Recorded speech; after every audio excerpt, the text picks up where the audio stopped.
Tonight, Prime Minister Scott Morrison makes a flying visit to the Steel City as Sanjeev Gupta unveils bold plans for the city's largest employer.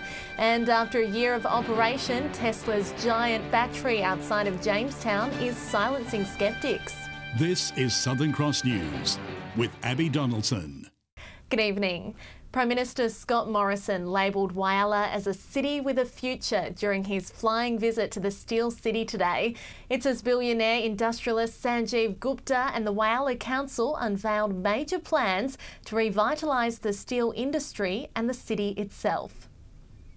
Prime Ministers, Premiers, opposition leaders and the city's past, present and future. Sanjeev Gupta knows how to pull a crowd. They were here for good reason, as GFG unveiled ambitious plans to make Whyalla a global steel player. The city we've known will change forever. You can't have a steel town. You have to have a town, a city, which is a proper ecosystem, is diverse. It has the full mix of everything. The first stage begins with a $600 million project. A new rolling mill will be built, with capacity increased from 1 million to 1.8 million tonnes, and reducing inefficiencies that plague the old plant. The blast furnace will also get a renovation, and there'll be a new high-tech rail section and increased power generation capabilities. That will make that business sustainable. Things like this state-of-the-art rail mill will make that business sustainable for the long term. But that's just the start. A multi-million-dollar feasibility study by Chinese firm MCC will look at building a 10 million-tonne steelworks. Using the latest technology, it could be one of the largest plants in the world. Much bigger blast furnaces, economies of scale. It'll use AR, VR, it'll use machine learning, it'll use everything you can think of in terms of the modern industrial era. Also announced, a new 4-star hotel along the foreshore, while rejuvenation will happen as council predicts the population to jump from 22,000 to 80,000 by 2040. Away from steel itself, council has secured a horticultural and an organic waste business. The international investment and faith that's been put in our city is just so impressive. There is a confidence that comes with having the backing of our economy of GFG Alliance, and we're looking to build on that. Both the Premier and the Prime Minister lauded the plans. It's had a great history. Now what it's got is a great future, and that's great news for the people of Whyalla. Demonstrates, I think, what can be achieved. When you're coming back from where they've come back from, I think it's a remarkable achievement. John Hunt, Southern Cross News.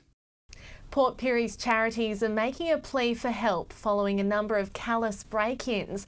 Lifeline and St Vincent de Paul say their charity bins are being targeted on a regular basis, with both groups struggling to ensure their upkeep.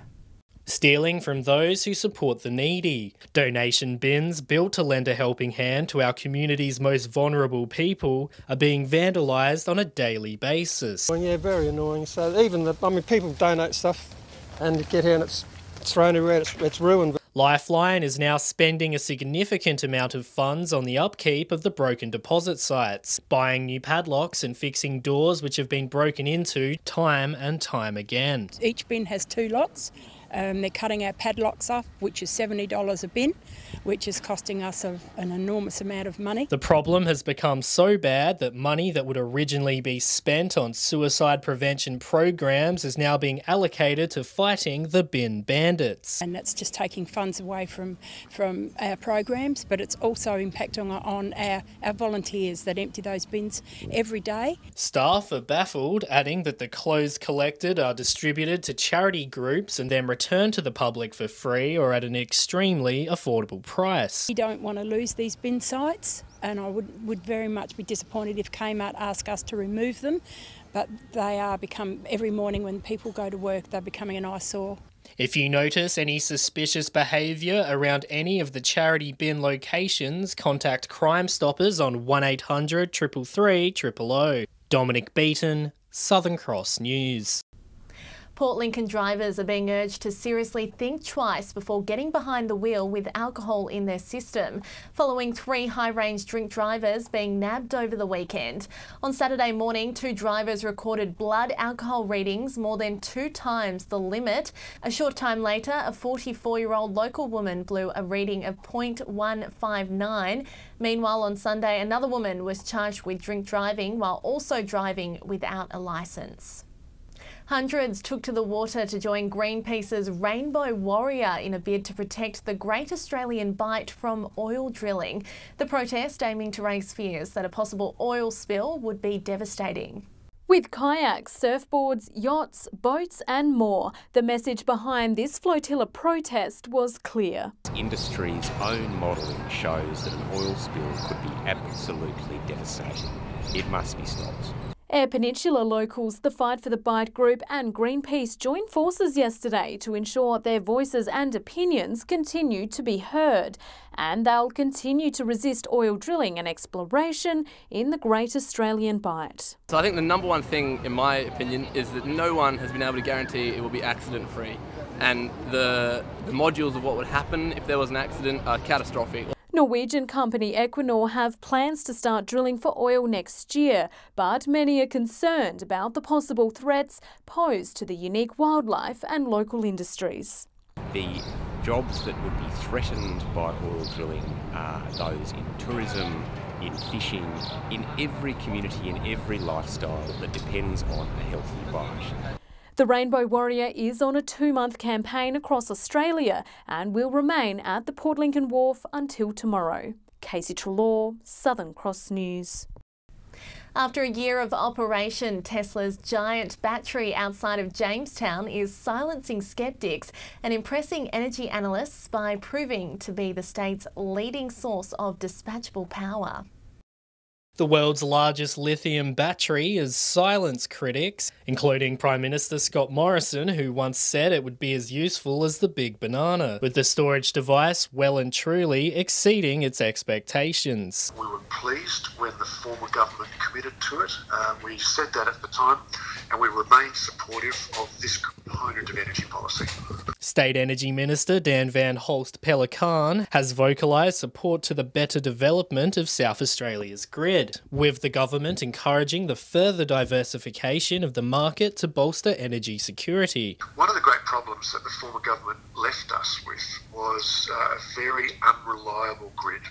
Before the last election, we implored them to move into storage. Now, despite the initiative's negative reactions towards the former government's $90 million battery deal with Elon Musk, it's defied odds and proven to be a bang for its buck, keeping the lights on during 7 major contingency events. Before its installation, the Australian Energy Regulatory had found that it had cost the state $50 million since 2015 to pay for other services. Its success has led to the further investment of green storage alternatives, with a proposal to build a station on the Yorke Peninsula. Dominic Beaton, Southern Cross News. Still to come tonight, the Port Augusta community pays tribute to the late Aboriginal elder Auntie Elsie Jackson by unveiling a mural in her honour. Welcome back. A survivor of a shark attack near Port Lincoln has made a life-saving donation. As a way of saying thanks to the people who kept him alive, he hopes the public defibrillator might one day ensure the survival of others. Surviving a near-fatal shark attack has been the inspiration to hopefully save the lives of others. Chris Blows went into cardiac arrest and was clinically dead for 90 minutes after he was attacked by a great white shark and lost his leg. But 3 years on, he's giving back to the local community and those who helped keep him alive that day by raising funds for a public defibrillator. For us, this is priceless. So for every minute that someone's in cardiac arrest without CPR or a defibrillation occurring, their chance of survival or walking out of hospital decrease by about 10%. Chris's friends and family took on a bike ride across the Eyre Peninsula earlier in the year, raising more than $10,000. After the attack, my family felt like they had to give back in some way. The AED has been installed on the Port Lincoln foreshore across from the town jetty. So if someone is struck with cardiac arrest nearby, the defibrillator can be activated once 000 is dialed until an ambulance arrives. It's something that Port Lincoln's probably needed for a long time, and yeah, hopefully they don't have to use it one day, but if they do, I'm sure, you know, it'll save someone's life. Casey Trelaw, Southern Cross News. Harness racing returned to Broken Hill over the weekend with the first meeting of the local season. The warm conditions didn't deter racegoers from coming through the gates of Memorial Oval and having a punt. It wasn't all smooth sailing though. One driver needed medical attention after he fell from his horse during a race. Luckily, he sustained only minor injuries, laughing the accident off shortly after. Broken Hill Harness Racing has 2 more race meetings to go before taking a break over Christmas. The Port Augusta community have paid tribute to the late Aboriginal elder Auntie Elsie Jackson by unveiling a mural in her honour. The large artwork, which was commissioned by the council, sits under one of the town's most iconic sites. Known around the region for her kind and loving heart, the legacy of Auntie Elsie is now etched on the streets of Port Augusta. I think this mural has actually brought the community together. A key figure in the local community, Elsie sadly passed 18 months ago. Earlier this year, the Port Augusta Council made plans for a mural in her honour, capturing her love for art. She was just one of those community leaders that were able to connect with whoever she made contact with. Today, the masterpiece was unveiled and sits just under the Joy Baluke Bridge on Tassie Street. Locals paying tribute. The artist behind the work is local Craig Ellis, whose illustrations capture all forms of Elsie's life, from her upbringing at Mount McKinley to her artistic designs with emu eggs and her 35 years in the education department, in which she became the first Aboriginal education worker in all of Australia. And that's a reflection of the connections that my sisters made in this community. Passing traffic now have a reminder of the colourful mark Auntie Elsie left on this region. This artwork will always remind me of my sister still with me. Garth Burley, Southern Cross News. Well, stay with us. After the break, we take a look back at the biggest stories in Broken Hill this year. And in the weather, it's going to be very hot tomorrow before a change brings much cooler temperatures and some windy, wet conditions to end the week. I'll have all the local weather details soon.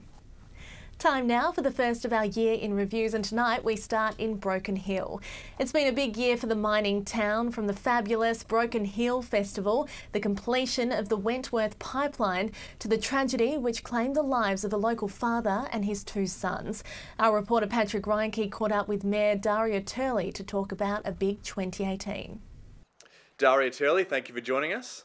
Oh, thank you for having me. So Daria, 2018 has come and gone in Broken Hill this year. How do you think the Silver City has fared across these last 12 months? It was a great year, and I look back every month and I look at, what did I do this month, and I was so busy like every other councillor, but the community were busy. There were celebrations across the board everywhere, and I just know that, we're in for a great year for 2019. And Daria, if you had to pinpoint what Broken Hill's best moment in 2018 was, what would it be? The whole year, I would think, without doubt, the Broken Hill Festival and the parade down the street where the community stood side by side. Got to remember, it was the announcement last year of the yes vote, so it's 12 months, but it was a community together and no division. It was about welcome everybody. And I think when you stood by, and I think one of the highlights for me is I was on the Astra balcony and everyone was waving to me up there. Then I found out they're actually waving to Christine Anu, not me. So I had a highlight for a moment, but for the rest of the community, it was one of those times that people come together and celebrate, no matter who you are, what part you play in the community. Welcome everybody into our community for any festival is certainly a treasure. And Broken Hill has faced some challenges this year, and I think none were bigger and more serious than the tragic loss of Lane, Jacob and Curtis Harvey early on in this year. I remember where I was just leaving football training when I got the call about what happened. Where were you when you found out about this tragic loss? I think, when I heard about it, I was at a coffee shop having a cup of coffee and I got the message. It's certainly, my heart goes out to the Harvey family, and it was a time that the community stood side by side, and I think that's what Broken Hill's about. We're about family, we're about friends, and we're about a community, and that's what came out of that. And I know that the Harvey family felt very supported by their community. And now moving forward and looking into 2019, there are some major projects that are nearing completion, not just for Broken Hill, but in the far west as well. But also, if you do look at that local angle, there are some projects coming together nicely as we speak. How do you think Broken Hill is going to go in 2019? We've had some major infrastructure builds over the last 2 years, which is fantastic for Broken Hill. The pipeline, as you said, will be turned on, which means no more water restrictions, no matter how controversial the pipeline is. The wind farm is going ahead. You know, the YMCA is going to open up. There'll be a new police station in the build as well. That's another build, a massive build for Broken Hill. So 2019, we've got major mines about to develop. They're going, you know, we'll see how they go forward. So I'm looking forward to, you know, another year in Broken Hill and another year being the mayor. Daria Turley, thanks for being a part of Broken Hill's Year in Review in 2018. Have yourself a Merry Christmas and a Happy New Year, and I guess we'll see you in 2019. And a Merry Christmas to you, Patrick, and to your viewers and across the Spencer Gulf. It is a great time of the year, but stay safe, everybody, and travel safe. Now it's time to take a look at what's happening in the weather. But first, thanks to Gloria Miller for sending in this cracking photo of a sunset in Wallaroo. Absolutely stunning. Well, it was a mostly fine day around the Spencer Gulf today. Temps reached the low 30s for Port Augusta, Broken Hill and Port Pirie, while we saw pleasant summer conditions for all other centres. On the satellite, cloud crossing southern and central SA with a low pressure trough is generating some showers and thunderstorms. Clearer skies to the north due to a high pressure ridge and a dry air mass. Taking a look at the waters for your Tuesday, we'll see easterly shifting southeasterly winds between 15 and 20 knots. Seas will be at 2 metres while sunrise will be just after 6 a.m. again. Warming up tomorrow, an absolute scorcher in store for Port Augusta, 38 the top, while Whyalla, Woodner, Broken Hill, Port Pirie, Cleve and Kadina are also in for a hot one with temps in the mid-30s. We're in for some thundery conditions on Thursday. Still quite warm though. Port Lincoln could see the odd shower, just 27 the top. Windy and wet on Thursday and Friday as temps drop quite dramatically. Cleve just 19 the max to end the week. A similar story here, stormy conditions forecast for the middle of the week. Port Augusta 31 before we see a change for Thursday and Friday. Windy and wet conditions with temps in the low 20s. Port Augusta 21 to end the week, so much cooler. And again, hot and stormy on Wednesday for Port Pirie and Clare. Broken Hill, a sweltering 38-degree day in store before a massive drop in temps and wet and windy conditions to end the week. Clare just hitting a top of 15 for Friday. So very different conditions from the start of the week. And that's all the local news this Monday. But for now, we'll get into the festive spirit, leaving you tonight with the best Christmas light displays around Broken Hill. Enjoy.